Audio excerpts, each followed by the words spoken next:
This is a bonus episode of Mind the Gap, our Stoic Portraits series, 5-minute reflections on ancient lives that still speak to ours. In this episode, Michael Comyn explores the paradoxical life of Seneca, a man of wealth who preached simplicity, a public figure who taught us to retreat inward. Here's Michael. Seneca's life reads like a contradiction, and maybe that's why he's so useful. It is not that we have a short time to live, but that we waste much of it. They call me Lucius Annaeus Seneca. He was a Stoic, yes, but also a senator, a speechwriter, a political survivor. He amassed wealth, lived close to power, and tutored the infamous Emperor Nero. And yet, he wrote some of the clearest, most honest letters about simplicity, morality, and what it meant to live a good life. Born in Cordoba in Spain around 4 BC, Lucius Seneca was trained in rhetoric and philosophy. He rose quickly, but paid the price: exile, court politics, suspicion, and eventually forced suicide. His life was neither peaceful nor detached, which is precisely why his words matter. He didn't write from a mountain cave. He wrote from the mess.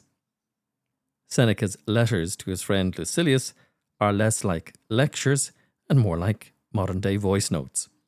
They begin with the everyday: illness, neighbours, travel, and move into the eternal: time, virtue, and death.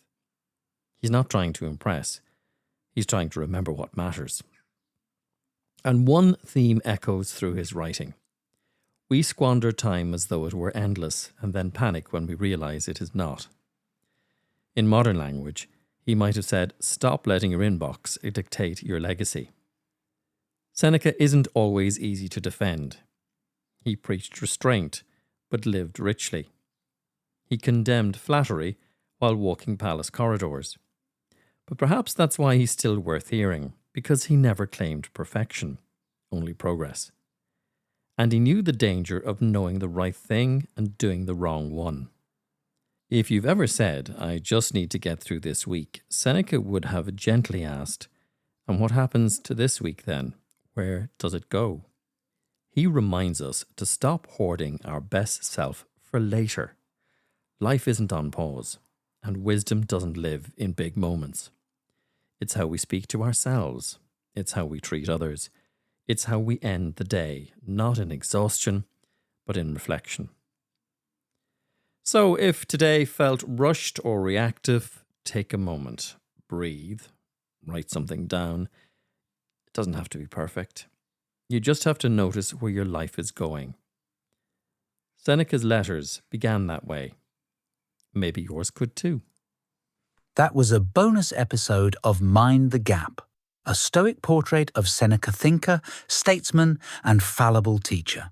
His contradictions don't cancel his wisdom.